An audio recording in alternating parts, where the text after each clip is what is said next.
Imagine this. You had a fight with your partner and you want to say, I'm sorry, I was unfair last night.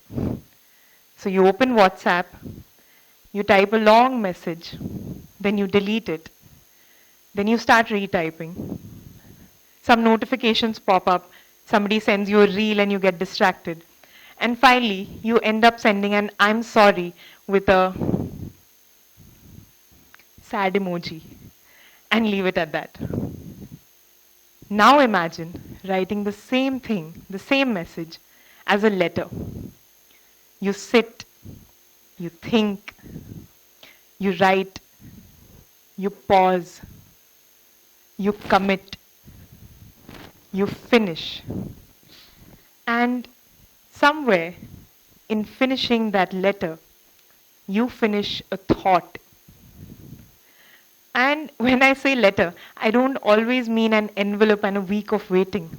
Sometimes it's just a tiny handwritten note that you hand deliver or where they can find it, like inside their notebook, under their coffee mug, or maybe in their lunch box. Just tiny, tangible reminders that say that I thought of you. Take a moment and look at the yellow postcard you've all received. You don't need a pen right now. Just decide who it's for and whether you'll hand deliver it, or you'll hide it somewhere, or you'll post it. Later in the day, when you find a pen, just write one honest line and give it to them. So, this talk today is not about nostalgia or going back in time. It's about what slowness and tangibility still do for us, practically and cognitively, in a world that's engineered for speed. So today, I'm going to offer you 7 reasons why I still write letters. Let's begin. Reason number 1. Our minds and bodies thrive on thoughtful effort. You don't become flexible in yoga by skipping the uncomfortable poses, right? You don't build stamina by choosing the escalator over the stairs. And you don't become a good communicator by sending voice notes on WhatsApp and listening to them on 2x speed. Think about anything you've learned properly in life. Cooking, a sport, music, dance, driving. None of it happened in one evening. It was consistent small efforts that built up over time. Anything worth learning demands time. And it's the same with people. Any relationship worth building needs time. You don't build trust, warmth, understanding in one big gesture. You build it in small, little acts of care and attention. And honestly, attention is one of the rarest things you can give someone today. Even a few minutes are a big deal.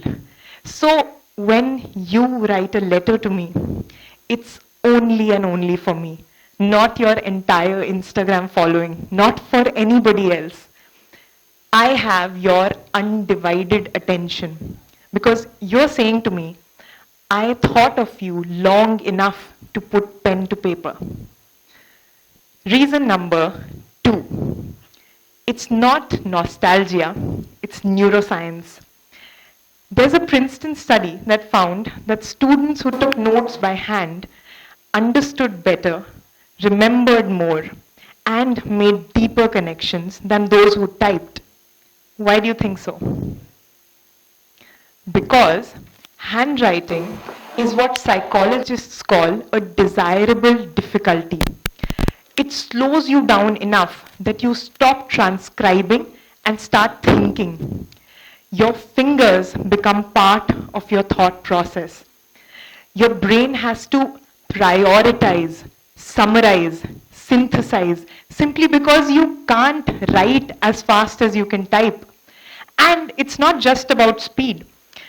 When you're writing, your brain has to construct each letter, each curve, each movement different from the other.